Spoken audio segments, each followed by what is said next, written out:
Good morning.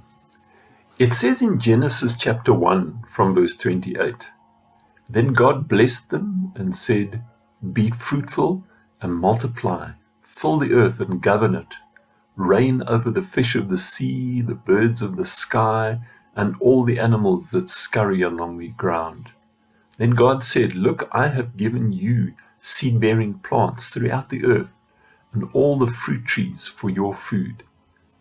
And I've given every green plant as food for the wild animals, the birds in the sky, and the small animals that scurry on the ground, everything that has life. And that is what happened. Then God looked over all he had made, and he saw that it was very good. God created a beautiful world, and he put people in charge.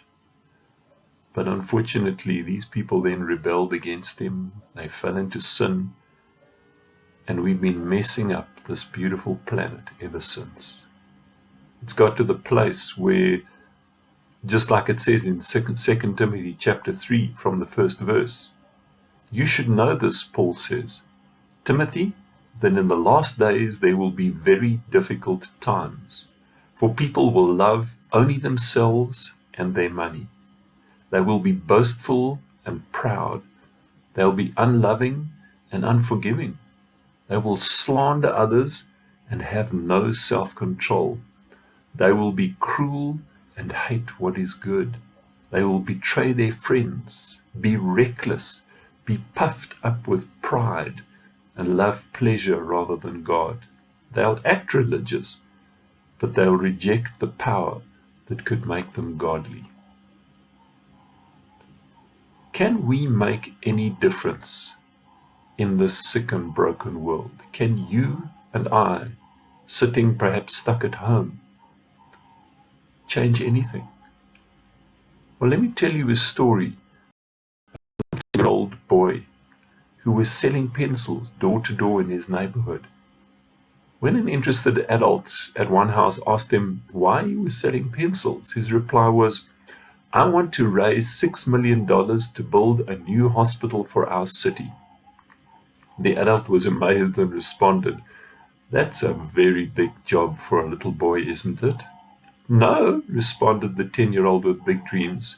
I have a friend who's helping me. Remember my last message, where we looked at Matthew 19, verse 26, where Jesus looked at them intently and said, Humanly speaking, it's impossible, but with God, everything is possible. Humanly speaking, our world is in a mess and there's not much hope. But with God, everything is possible. He's commanded us as his children to walk in his light. He says we carry with us the fragrance of Jesus wherever we go. We are also called to do good to everyone that we can. Now you might feel a bit like that 10-year-old boy trying to raise $6 million by selling pencils. But listen to what an interesting guy, a famous writer called George Bernard Shaw said. He said, the reasonable man adapts himself to the world. The unreasonable man attempts to adapt the world to himself. Therefore, all progress depends on the unreasonable man. Jesus says in Matthew chapter 18, verse 19, I'll also tell you this, if two of you agree here on earth concerning anything you ask, my Father in heaven will do it for you. For where 2 or 3 gather as my followers, I am there among them. Will you join me in being an unreasonable world changer? It just takes 2 of us to agree to do and follow God's calling, and we will see God's power unleashed in unprecedented, amazing ways. Our world is broken.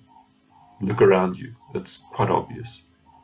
The people are without hope, and so many of them are heading for a Christless eternity. We have such an amazing opportunity in this time to shine Jesus' light in our home, wherever we have contact with people.